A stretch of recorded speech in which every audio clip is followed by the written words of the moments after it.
Hello दोस्तों, welcome to my channel दृष्टि the smart. तो हम इसमें जो हमारा EMRS का एग्ज़ाम हुए थे, तो उसमें हम जूनियर सेक्रेटरियल पोस्ट के कट ऑफ का एनालिसिस करेंगे, कट ऑफ के बारे में इसमें जिक्र करेंगे। तो आप लोग वीडियो में बने रहिए, और वीडियो अगर आपको इन्फॉर्मेटिव लग रही है तो प्लीज़ लाइक करिएगा और ज़्यादा से ज़्यादा लोगों के पास शेयर करिए कि ज़्यादा से ज़्यादा लोगों को ये इन्फॉर्मेशन पहुंच सके। और कोई भी अपडेट पाने के लिए चैनल सब्सक्राइब कर लीजिए। ठीक है, तो चलते हैं हम लोग।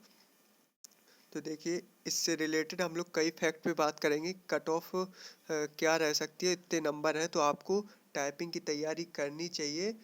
और उससे रिलेटेड हम लोग पेपर के लेवल को देखते हुए सब उससे रिलेटेड सब बात करेंगे।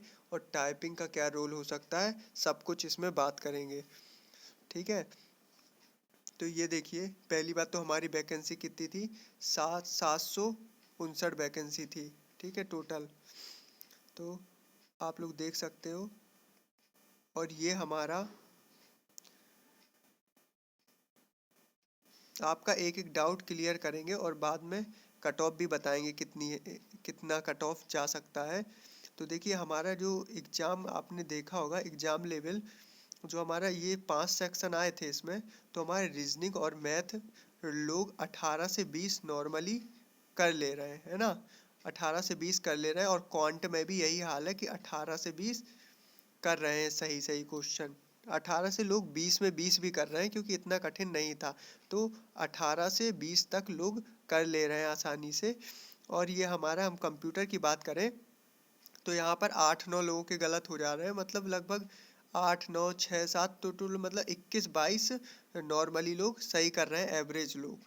और बात और हिंदी और इंग्लिश की मिला के करें तो इंग्लिश में भी आप 13 से 15 आराम से लोग कर रहे हैं, हिंदी में भी 13 से 15 आराम से कर रहे हैं।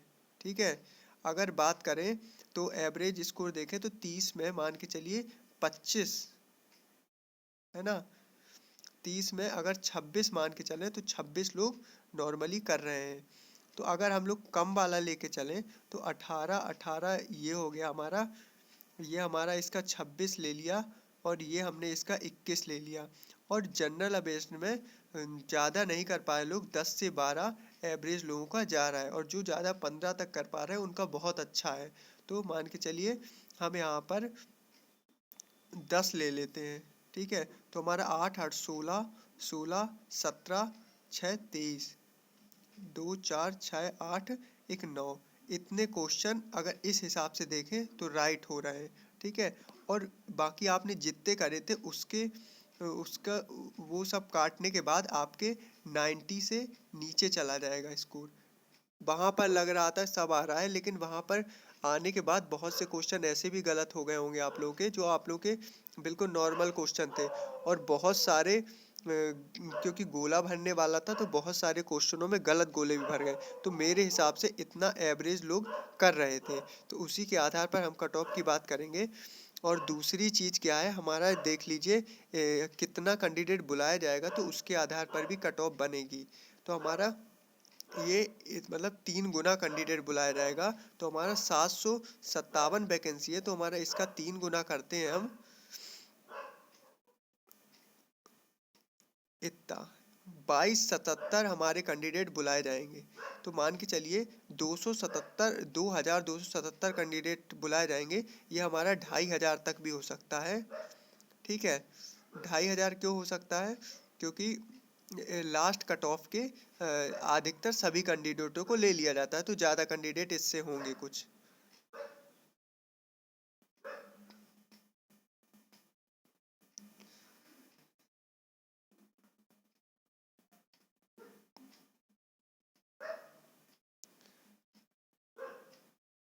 तो इससे ज़्यादा कुछ ज़्यादा ही कैंडिडेट होंगे।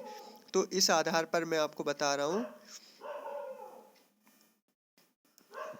तो ये था। और दूसरी बात देखिए, इसमें क्या होगा, इसमें जो कैंडिडेट बुलाए जाएंगे तो बुलाए जाएंगे, बाकी इसका सबसे बड़ा फाइनल कट ऑफ पे जो है सबसे ज़्यादा टाइपिंग का इस मतलब प्रभाव पड़ेगा। क्यों पड़ेगा, क्योंकि इसमें टाइपिंग आपकी बहुत ज़्यादा कठिन भी हो सकती है और बहुत ज़्यादा आसान भी हो सकती है, क्योंकि अभी टाइपिंग का कुछ डिसाइड भी नहीं है कि किस फॉर्म में होगी, बैक स्पेस अलाउ होगा या नहीं होगा। क्योंकि ये हमारा एग्ज़ाम ऑफलाइन हुआ था, तो इसके ये भी चांस बनते हैं कि हमारी typing page page to screen हो। ठीक है, पेज टू स्क्रीन हो हमारी टाइपिंग, ये भी हो सकता है। ठीक, और दूसरा क्या हो सकता है कि स्क्रीन टू स्क्रीन हो। तो ये अगर दोनों चीज़ों का फाइनल कट ऑफ पर बहुत ज़्यादा असर पड़ने वाला है, क्योंकि अगर पेज टू स्क्रीन हुई और इंग्लिश 35 वर्ड पर मिनट मांगी है, तो समझ लीजिए उससे आपकी स्पीड मतलब बहुत कम ही लोगों का निकालने का चांस होगा।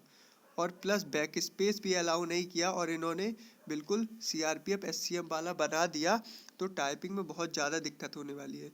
क्योंकि मैंने कई टाइपिंग क्लियर किया हुआ है, इग्नू का मैंने 40 वर्ड पर मिनट भी टाइपिंग क्लियर किया है, और सीआरपीएफ का भी मैंने 35 वर्ड पर मिनट विदाउट बैक स्पेस रहती वो भी क्लियर किया है। इलाहाबाद हाई कोर्ट भी टाइपिंग क्लियर किया है ना। और सीजीएल मेंस, सीएचएसएल मेंस, इन सब की टाइपिंग क्लियर कर चुका हूँ। तो मैं आपको इस हिसाब से बता सकता हूँ कि टाइपिंग का भी एक बड़ा रोल रहता है। लेकिन इसमें इन्होंने कहा है कि 50 मार्क्स का रहेगा, उसमें से 20 मार्क्स। अब नॉर्मली 20 मार्क्स लाना इतना ज़्यादा कठिन तो नहीं है टाइपिंग में, ठीक है।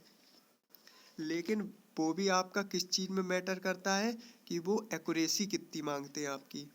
ठीक है, 3% एक्यूरेसी, मतलब 3% माफ़ करते हैं कि 7% माफ़ करते हैं कि 5%।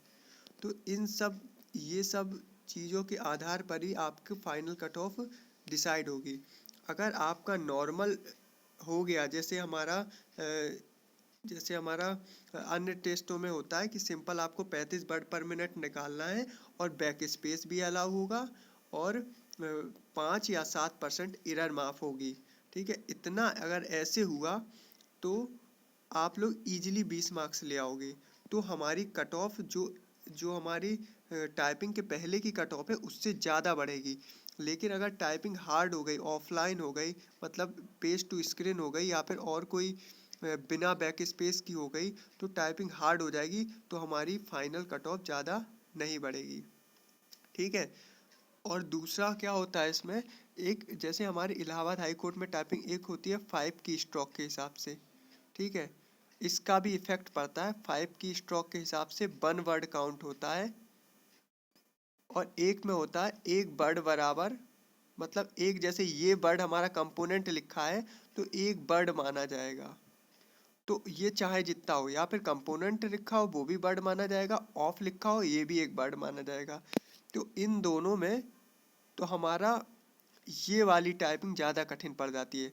5 की स्ट्रोक वाला सही रहता है, लेकिन वो बर्ड वाला एक बर्ड को एक बर्ड गिनते हैं, वो थोड़ा कठिन पड़ जाती है। क्योंकि जब वो बर्ड को बर्ड काउंट करते हैं तो उसमें बहुत ज़्यादा बड़े बर्ड देते हैं। समझ लीजिए इतने बड़े बर्ड दे देंगे कि आपको टाइपिंग देख के लगेगा आज तक मैंने इतने बड़े बर्ड की टाइपिंग ही नहीं किया, जो कि इलाहाबाद हाई कोर्ट में किया गया था। बहुत बड़े बर्ड किए थे कि 35 की मांगी थी, तो जिसकी 40-45 स्पीड थी वो भी पैराग्राफ पूरा नहीं कर पाए थे, क्योंकि उसमें भी इसी तरह सिस्टम था मार्क्स देने वाला। तो इसी वजह से उसमें गलतियां हो गई थी। तो ये फाइनल मेरिट टोटली डिपेंड होगी टाइपिंग पे हमारी। ठीक है, और इसलिए तो मैं अब आपको एक नॉर्मल कट ऑफ बता दूं, तो हमारा